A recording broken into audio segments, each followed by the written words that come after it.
蓝色多瑙河，听到这个音乐，仿佛多瑙河就在你的面前流淌。碧绿的水波，阳光照耀下波光粼粼。小鸟在蔚蓝的天空中自由地飞翔。微风吹来，夹杂着青草的香味，心旷神怡啊！冯小姐，你知道这首曲子谁做的吗？我对音乐不太在行。加妮在维也纳学过2年音乐，受到许多世界级大师的面授指导，家世好，个性温柔，又会拉琴，漂亮而且高雅。将来谁能娶到这样的妻子，才是不枉一生啊！加妮啊，停一下，过来。叶妈妈，佳妮啊，下个月呢是你叶伯伯的60大寿，按照惯例，叶家每个人都得结伴参加。这回还是你来当叶哥哥的女伴，好不好？真的吗？嗯，太好了！我从小的梦想就是能一直当叶哥哥的舞伴。我记得小时候，叶哥哥总是会问我问题，只要我答对了，叶哥哥就会在我脸上亲一下，搞得我都害羞了呢。那，小风姐姐。我可以当叶哥哥的女伴吧？小风姐姐很忙，她当然同意了，说不定还要谢谢你呢。太好了，我去跟叶哥哥讲。叶哥哥，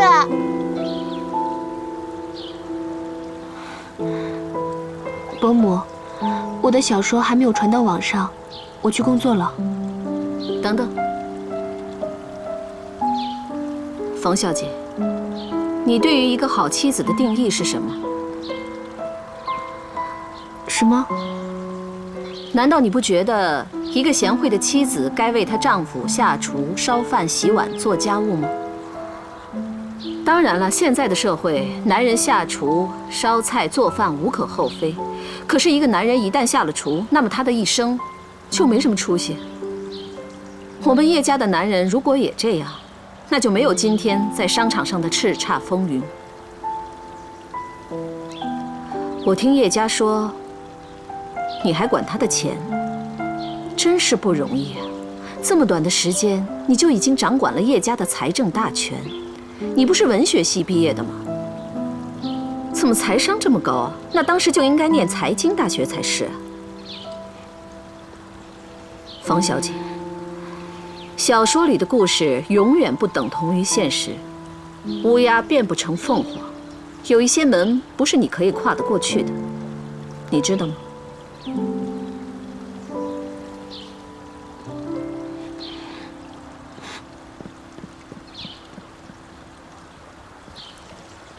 妈，慢点。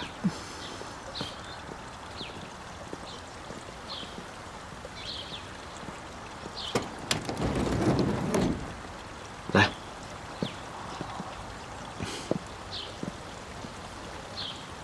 路上注意安全啊！走吧，佳妮。那我先走了，叶哥哥。走吧。拜拜。拜拜。慢点啊。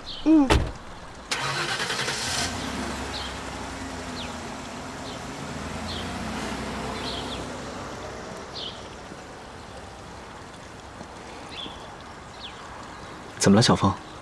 不高兴啊？没有啊。走吧，回家吧。走。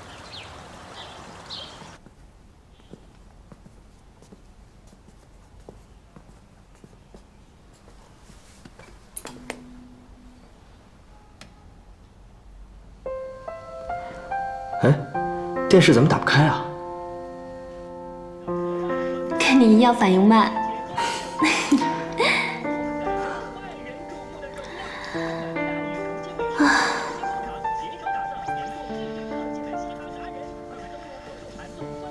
小凤，见了我妈，你是不是不开心啊？没有。叶佳，你答应我，以后无论遇到什么困难，都不要离开我。我怎么会离开你呢？我绝对不会离开你的，除非你先离开我。没有除非，我这辈子绝对不会离开你。不知道怎么的，我总是有一种不祥的预感，总感觉某一天会失去你。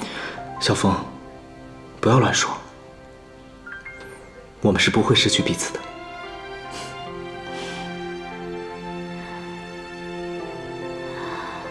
为了你，无论遇到什么困难，我都会忍受的。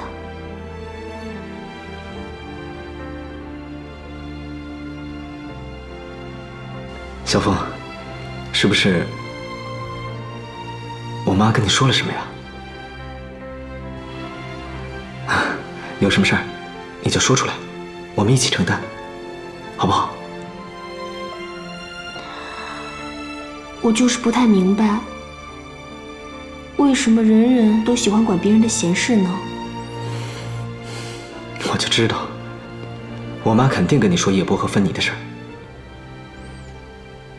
我也不明白，你说这叶波都已经成年了，家里怎么还干涉他的感情啊？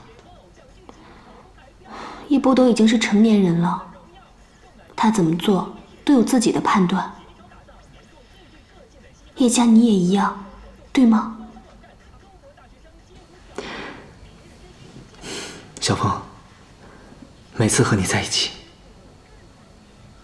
就是我最幸福的时候。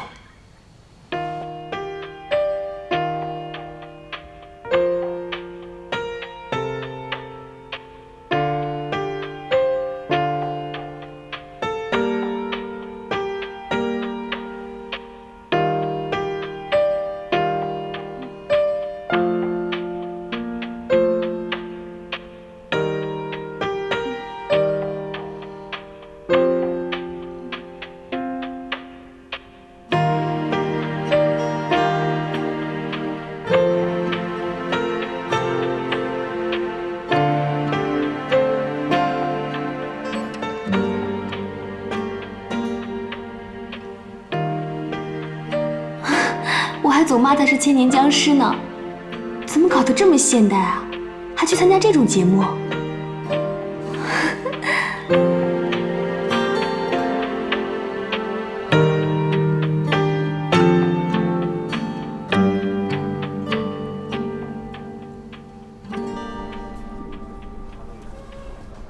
李欢，这是送给你的花啊，谢谢。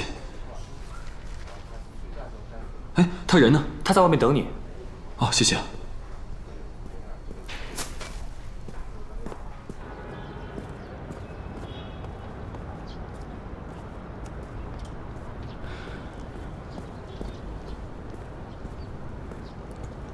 哟，来了，伯父啊，李欢，你真是多才多艺啊！我原本以为你对古玩文物鉴定是专业的，没想到你在选择人生道路上更是敢作敢为啊！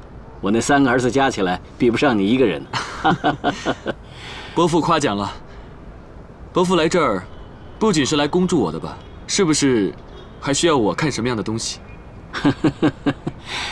李欢，一会儿呢，我带你去个地方。啊，什么地方？